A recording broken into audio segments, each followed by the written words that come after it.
आज का टॉपिक है गैल्वेनोमीटर। तो इससे पहले 2-3 वीडियो हो चुका है, ठीक है, वो वीडियो आप जरूर देखें, तब ये गैल्वेनोमीटर समझ में आएगा। गैल्वेनोमीटर या धारामापी होता क्या है, 12th का एक अच्छा टॉपिक है, बहुत इंपॉर्टेंट टॉपिक है। इससे भी कई प्रकार के प्रश्न पूछे जाते हैं। तो चलिए देखिए इसका पूरे बेसिक पॉइंट, हर चीज कैसे होता है इसके बारे में आज यहाँ पे डील होगा। तो गैल्वेनोमीटर या धारामापी होता क्या है? तो धारामापी जो है ये ऐसा उपकरण है जो किसी परिपथ के विद्युत धारा इलेक्ट्रिक करंट की उपस्थिति को बताता है और उसको मापता भी है। ठीक है, उपस्थिति को बताने के साथ साथ उसको मापन भी करता है। ये उपकरण को कहते हैं धारामापी या गैल्वेनोमीटर। क्लियर हो गया? इसके डेफिनेशन क्लियर। अब चलिए आप देखते हैं इसमें इसका टाइप्स क्या होता है, इसका प्रकार क्या है। तो गैल्वेनोमीटर जो है दो प्रकार के होते हैं। एक है चल कुंडली धारामापी मूविंग कॉइल गैल्वेनोमीटर, और दूसरा जो होता है चल चुंबक धारामापी मूविंग मैग्नेट गैल्वेनोमीटर। अब ये चल कुंडली धारामापी या चल चुंबक धारामापी क्या होता है, इसी के बारे में हम जानने से पहले थोड़ा सा बेसिक पॉइंट में चले जाते हैं। तो बेसिक पॉइंट क्या है, इसका मेन बेस किस पर डिपेंड है? तो वो डिपेंड होता है ये वाला जो हमने देखा, एक आयताकार लोग को चुंबकीय क्षेत्र में रखे थे, उसमें एक बल युग्म प्राप्त हुआ था। जस्ट पहले वाले वीडियो में आप देख सकते हैं इसको। तो चुंबकीय क्षेत्र में एक आयताकार लोग को रख दे तो उसमें बल युग्म लगता है। ठीक है, जैसे यहाँ पे देख लो, ये एक मैग्नेटिक फील्ड है, इसमें हमने एक आयताकार लूप को रखा, रेक्टेंगुलर लूप को रख दिया। तो रेक्टेंगुलर लूप को रखेंगे तो ये देखो इस डायरेक्शन में करंट फ्लो हो रहा है। तो यहाँ पर हमने देखा था ये इस डायरेक्शन में फ्लो हो रहा है, लेफ्ट हैंड का नियम लगा है, ये डायरेक्शन ऑफ मैग्नेटिक फील्ड, ये डायरेक्शन ऑफ करंट। तो फोर्स कहाँ लग रहा है? अंदर की ओर, ब्लैक बोर्ड के अंदर की ओर, यानी तल के अभिलंबित अंदर की ओर, जिसको हमने क्रॉस से डिनोट किया। सिमिलरली इस डायरेक्शन में देखें तो करंट नीचे हो जा रहा है, मैग्नेटिक फील्ड अपने डायरेक्शन है, तो फोर्स कहाँ हो गया? ऊपर की ओर, that is upward to black board. तो ये क्या करेगा? इस प्रकार से मूव करेगा। तो मूव कब होगा? जब यहाँ पे करंट फ्लो होगा। क्लियर है? तो करंट फ्लो होगा तो मूव करेगा। अगर हम किसी को यहाँ पे करंट की उपस्थिति को जानना चाहें तो इस आयताकार लूप में करंट डाल लेते हैं, यानी वहां से एक वायर लेते हैं, उसको यहाँ पे जोड़ देते हैं। जोड़ेंगे तो क्या होगा? अगर उसमें करंट है तो ये मूव करेगा, करंट नहीं है तो मूव नहीं करेगा। अब करंट के डायरेक्शन भी ये बताएगा, मान लो इस डायरेक्शन में जाए तो मूव इधर होगा, अगर करंट की डायरेक्शन इधर हुआ तो मूव इधर होगा। क्लियर है? तो इसी बेसिस पे बना हुआ है गैल्वेनोमीटर। ओके, अब इसकी बेसिक थ्योरी क्या है? जो टर्क्यू मिलता है, जो वैल्यू को मिलता है, उसकी वैल्यू है I A क्रॉस B होता है, वेयर A जो है इसका एरिया है, B जो है मैग्नेटिक फील्ड और I जो है इसकी करंट है। ठीक है, तो A B का वैल्यू अगर हम पहले से कैलकुलेट कर लें तो हम I की वैल्यू को निकाल सकते हैं। तो यही सिस्टम इसमें लागू होता है। तो अब देखिए यहाँ पर इसकी वैल्यू निकालें तो I A B sin theta होता है। तो ये डिपेंड करेगा टाउ की वैल्यू sin थीटा में। तो थीटा की वैल्यू अगर चेंजेबल है, थीटा की वैल्यू बदलती जा रही है, तो उस पोजीशन में हम यहाँ पर इसकी वैल्यू को एक्यूरेट हम नहीं निकाल सकते। तो इसके लिए क्या किया जाता है, क्या करते हैं, इसी को थीटा की वैल्यू को 90 करते हैं। तो 90 कैसे करेंगे? तो 90 कब होगा? ये अगर ये सरफेस है, यहाँ पे सरफेस है, यहाँ पे कॉइल है, ठीक है, ये सरफेस अगर प्लेन है और ये कॉइल है, तो यहाँ से निकलने वाले मैग्नेटिक फील्ड जो सीधा निकलेगा, सभी से लंबवत निकलेगा। बट ये कॉइल में, इस कॉइल में अगर ये मैग्नेटिक फील्ड जा रहा है तो वो जरूरी नहीं कि 90 डिग्री में प्रवेश करेगा। तो 90 डिग्री में प्रवेश करने के लिए क्या करते हैं, इस कॉइल को ही हम इस प्रकार से मूव करा के ऐसे बना देते हैं, वक्र आकार में दे देते हैं, इस प्रकार से कर्व साइड में दे देते हैं, और इसको इसके पास में ऐसे मूव करा दें। तो अब कर्व से जाने वाले जितने मैग्नेटिक फील्ड होगा उस एरिया में, उस सर्कुलर पाथ में एक लंबवत के रूप में जाएगा, 90 डिग्री में जाएगा। सेम वही कंडीशन यहाँ पे करते हैं, इस मैग्नेट को सिलेंड्रिकली बना देते हैं, एक बेलनाकार बना देते हैं, अंदर में खोखला बेलन के समान। जैसे ये एग्जांपल के तौर पर ये वाला मैग्नेट को देखो, इस मैग्नेट में अगर हम देखें तो ये बेलनाकार है, इसको अगर ऐसे रख दे, इसके ऊपर अंदर में कॉइल डाल दे। कॉइल किस प्रकार से होता है देख लो, ये है इसका, ये एक सॉफ्ट है, सॉफ्ट में इस प्रकार से बना के इसके बीच में ऐसे डाल देते हैं। ये कॉइल है, क्लियर है। इसके बीचों बीच ऐसे डाल देते हैं, जैसे यहाँ पे दिखा है, ये एक बेलनाकार है और इसके ऊपर में एक कॉइल को डाला गया है। जैसे ये बेलनाकार है, इसमें एक कॉइल को ऐसे डाल दे, क्लियर हो गया।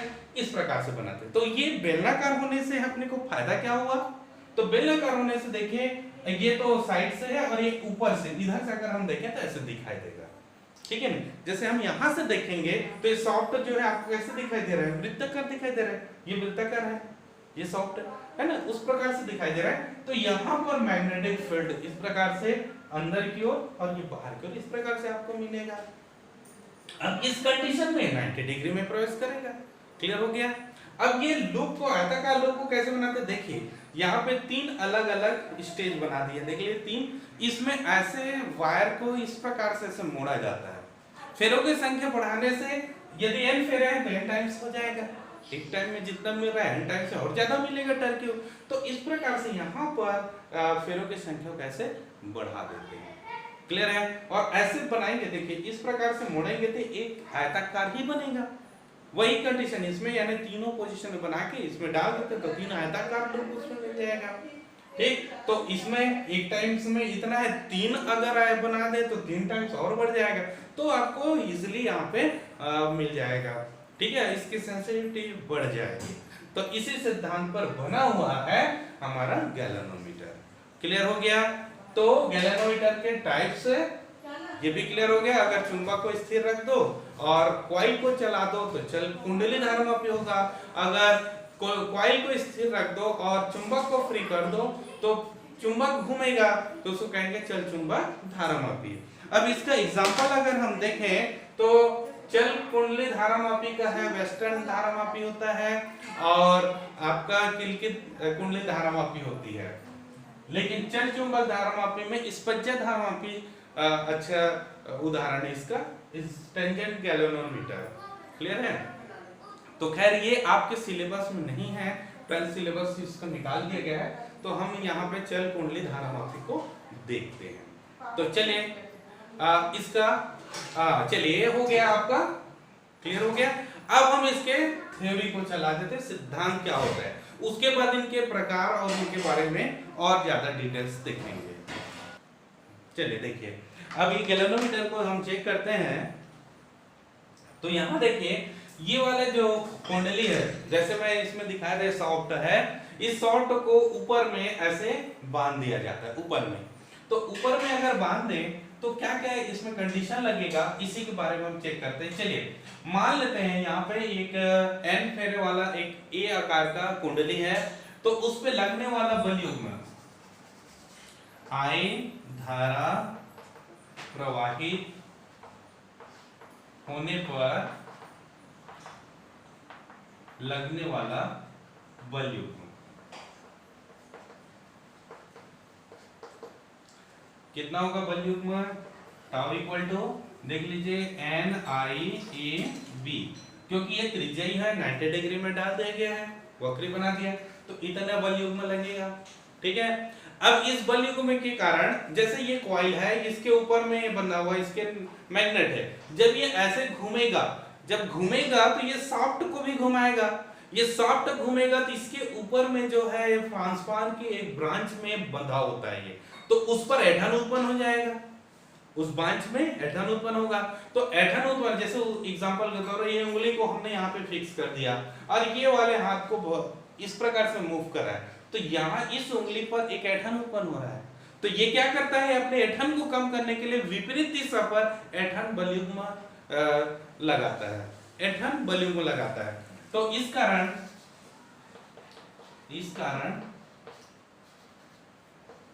ब्रांच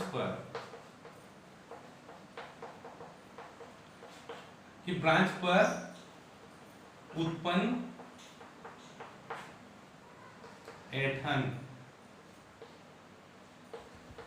बल युग्म, ऐंठन बल युग्म, तो ये ऐंठन बल युग्म किस पर निर्भर करेगा, ये निर्भर करता है इस पे उत्पन्न विक्षेप पर, कितना ये विक्षेप उत्पन्न कर रहा है, यानी वो जो कुंडली कितना एंगल से घूम रहा है उस एंगल पर डिपेंड करेगा। जितना ज्यादा एंगल से घूमेगा उतना ही ज्यादा ये बल युग्म लगाएगा। ठीक है, तो यहाँ पर प्रोपोर्शनल हो जाएगा थीटा के। तो ऐंठन बल युग्म को मैं टाउ थीटा से डिनोट कर दूं, इसको टाउ थीटा से डिनोट कर दूं, तो क्या होगा, ये इक्वल कब होगा, कोई कांस्टेंट लगाएंगे, तो C इज इक्वल टू ये, जहां पर C क्या है, ऐंठन नियतांक है। ठीक है, अब क्या हुआ, ये दोनों जो है ये बल युग्म उत्पन्न हुआ, ये इसको मेंटेन किया, तो ये दोनों एक दूसरे के संतुलन स्थिति, मान लो ये जाके घूम के एक रेस्ट कंडीशन में आ जाता है, यानी रुक जाता है, कहीं पर विक्षेप लाके रुक जाता है, थीटा विक्षेप लाके रुक जाता है, तो रुका क्यों, क्योंकि ये दोनों एक दूसरे को संतुलित कर दिए हैं। तो संतुलन अवस्था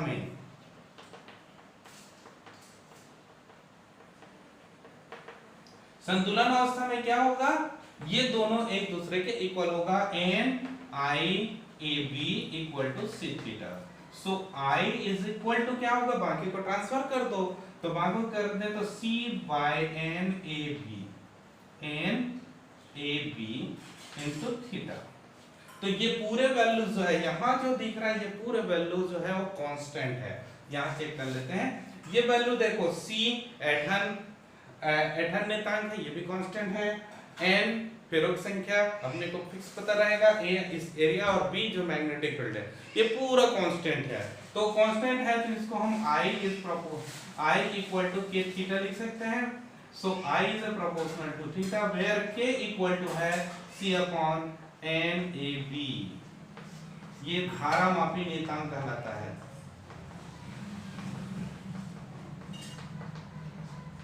धारामापी कांस्टेंट, गैल्वेनोमीटर कांस्टेंट कहलाता है।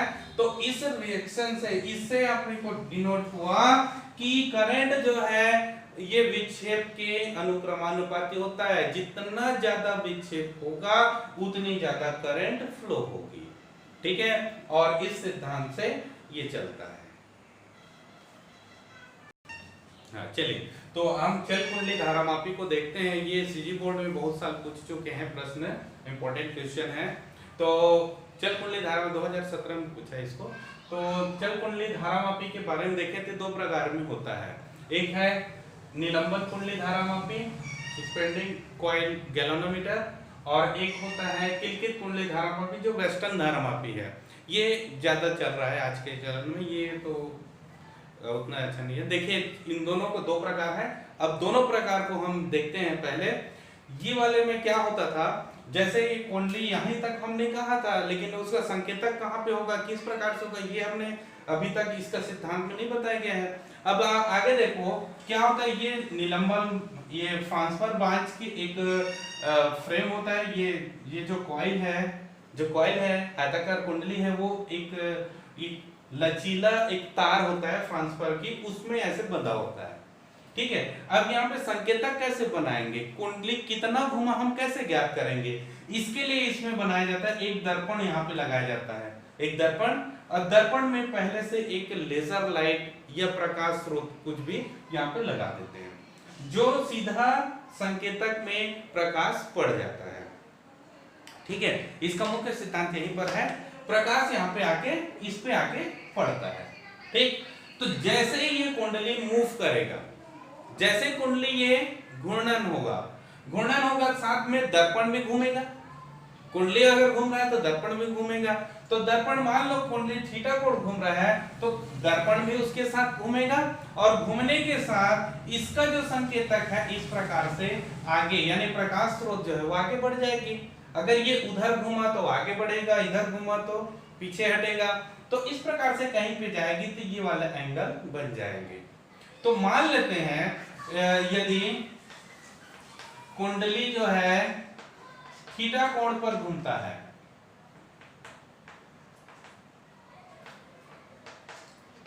तो दर्पण का संकेत 2 थीटा कोण पर घूम जाएगा।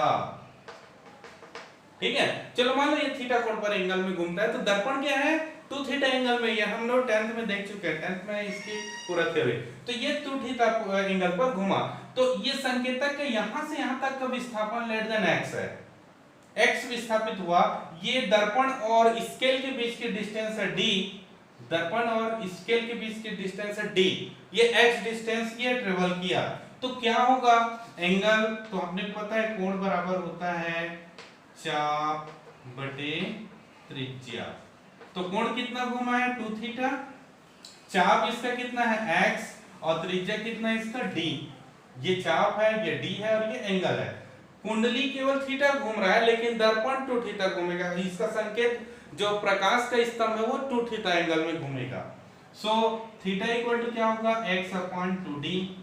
अब हम यहां से निकाल सकते हैं, तो यहां देखें I is proportional to theta, so theta is proportional to x, यहां से निकलेगा theta is proportional to x।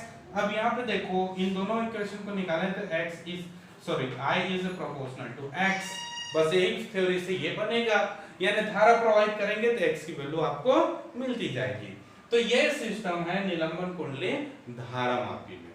Clear हो गया? निलंबन कुंडली धारामापी कुछ नहीं, एक चुंबक के साथ एक आयताकार लूप तो रहेगा, ये पुराना सिस्टम है। यहाँ पर एक ट्रांसफार्मर के ब्रांच पे वो लटका हुआ है, उसमें एक दर्पण लगा देंगे, दर्पण के साथ संकेतक लगा हुआ है, संकेतक में अपने को विक्षेप x की वैल्यू नोट करना है, x की वैल्यू नोट किया तो I की वैल्यू निकल जाएगा। अब इस धारामापी का दोष में अगर हम जाएं तो इसमें एक अलग से एक लाइट सिस्टम अपने को जरूरी है, ठीक है, उसके अंदर में एक लाइट लगेगा। सेकंड, ये दर्पण है, अगर दर्पण विक्षेप के कारण ये, अगर मान लो ये हवा के झोंके से, या इसको हम पैक कर देंगे, मान लो ये हिल गया, ठीक है, हिल गया तो भी ये दर्पण हिल सकता है, तो उसके कारण भी विक्षेप बताएगा। तो अपने को ये डाउट रहेगा कि करंट के कारण हुआ है कि वो हिलने के कारण हुआ है, ठीक है। तो इसलिए ये वाला जो सिस्टम है वो उतना ज्यादा अच्छा नहीं था, इसको दूर करने के लिए वेस्टर्न धारामापी बनाया गया है। तो वेस्टर्न धारामापी में क्या होता है, तो इसमें देख लो, वेस्टर्न धारामापी में ये पूरा सिस्टम तो वही रहेगा, मात्र ये वाला सिस्टम को बदला है। यहाँ पे धारा ये वायर को हम इसमें और इसमें कनेक्ट करते हैं, तो यहाँ पर ये वाला सिस्टम जो अंदर का सिस्टम वो इसी को बदल दिया है। तो कैसे बदला है उसको देख लेते हैं। ये कुंडली है, इसके साथ एक ऐसे कीलक लगा देते हैं, एकदम रॉड, जो एक धुरी में ऐसे ऐसे घूम सकता है, गोल गोल घूम सकता है, ये कीलक है। इसके साथ स्प्रिंग भी लगा देते हैं, देखो ये स्प्रिंग लगा हुआ है दो, तो कीलक के साथ स्प्रिंग को लगा दिए दोनों साइड में, ऊपर नीचे, और वहीं पर विद्युत धारा देंगे। तो अब क्या होगा, कुंडली घूमेगा तो कील घूमेगा, है ना, कुंडली घूमा तो वो इस प्रकार से कील घूमेगा, तो कील घूमेगा तो कील के साथ ही एक संकेतक को फिट कर दिए, उसी के साथ ऐसे जोड़ दिए संकेतक को, तो संकेतक को सीधा जोड़ दिए, तो जैसे कील जिधर घूमेगा उस दिशा पर संकेतक भी घूमेगा। तो इसमें अपने को ना तो एक्स्ट्रा कोई दर्पण लगाने की जरूरत है, और ना ही यहाँ पे अपने को किसी प्रकार का लाइट सिस्टम देने की जरूरत है। तो इस प्रकार से वेस्टर्न धारामापी बना हुआ है, ये ओवरऑल इस प्रकार से है। अब इसी का जो साइड में देखेंगे, सीधा अगर हम सामने से देखें तो आपको इस प्रकार से दिखाई देगा, ठीक है। तो इसमें एक NS ये चुंबक है, NS ये कुंडली है, और ये संकेत है कि सीधा इस प्रकार से आपको दिखेगा। ये दोनों में वायर लगा दीजिए, वो धारा बताएगा, या उस डायरेक्शन गया तो पॉजिटिव, इस डायरेक्शन में नेगेटिव, इस प्रकार से करंट फ्लो हो जाएगा। तो ये दो प्रकार का धारामापी आपके सामने है, और दोनों का सिद्धांत हो चुका। तो अब आगे हम देखते हैं इसकी सुग्राह्यता में, सेंसिटिविटी को हम देखते हैं। चलो सेंसिटिविटी आप गैल्वेनोमीटर हम चेक करते हैं, देखते हैं धारामापी की सुग्राह्यता। तो सुग्राह्यता होता क्या है, तो सुग्राह्यता है एकांक धारा बहाने के लिए उत्पन्न विक्षेप को हम सुग्राह्यता कहेंगे, या इसका हम दूसरी भाषा में ये कह सकते हैं, विक्षेप और धारा के अनुपात को सुग्राह्यता कहते हैं। विक्षेप और धारा के अनुपात को सुग्राह्यता कहते हैं। तो जितना विक्षेप दे रहा है और जितने करंट फ्लो हो रहा है उसके अनुपात निकालने तो सुग्राह्यता होगा, यानी एकांक धारा बहाने के लिए उत्पन्न विक्षेप को सुग्राह्यता कहेंगे, ठीक है। तो अभी हमने देखा I की वैल्यू निकाले थे, I इक्वल टू क्या था, CNAB इनटू थीटा, ये फॉर्म था I की वैल्यू। अब यहीं से हम थीटा बाय I निकालें, सुग्राह्यता में I की वैल्यू रख दें, तो theta upon CNAB into theta. So theta cancel हो जाएगा, ये ऊपर चला जाएगा, NAB डिवाइडेड बाय C। तो ये सुग्राहिता के लिए व्यंजक है। अब सुग्राहिता बढ़ाने का उपाय क्या है, क्या क्या कैसे बढ़ाया जा सकता है, तो देख लो, सिंपल से ही फिनोमेना है, H is proportional to n। S जो है n के अनुक्रमानुपाती। सुग्राहिता बढ़ाने के लिए हमें क्या करना पड़ेगा, फेरों की संख्या ज्यादा से ज्यादा करना है, जितना ज्यादा फेरों की संख्या होगा उतनी ज्यादा इसकी सुग्राहिता हो जाएगी। दूसरा, n is proportional to a। आयताकार लोब के क्षेत्रफल को बढ़ा दें, इसकी क्षेत्रफल को बढ़ा दें, तो क्षेत्रफल बढ़ जाएगा तो सुग्राहिता बढ़ जाएगी। ठीक है। तीसरा, H is proportional to b। चुंबकीय क्षेत्र की तीव्रता वो अधिक होना चाहिए, है ना। तो मैग्नेटिक फील्ड यहाँ पे जो लगाते हैं वो अधिक तीव्र होना चाहिए, तो उसके लिए त्रिज्या लगा के इसकी वैल्यू बढ़ा देते हैं। और चौथा, S is inter proportional to C. ऐंठन गुणांक कम होना चाहिए, या एकांक लंबाई का ऐंठन कम होना चाहिए। ठीक है, अर्थात एक जो ब्रांच लगाए हैं, जो लगाए हैं जिसपे इस ध्रुव पर ये लटका हुआ है, वो ज्यादा लचीला होना चाहिए। जितना ज्यादा लचीला होगा उसकी ऐंठन गुणांक उतनी ही कम होगी। ठीक है, तो इस प्रकार से सुग्राहिता बढ़ जाएगी। तो ये सुग्राहिता बढ़ाने के 4 उपाय हैं। तो क्लियर। तो आज के वीडियो में इतना ही। अगर ये वीडियो आपको अच्छा लगता है तो लाइक करें, शेयर करें और सब्सक्राइब करें। धन्यवाद।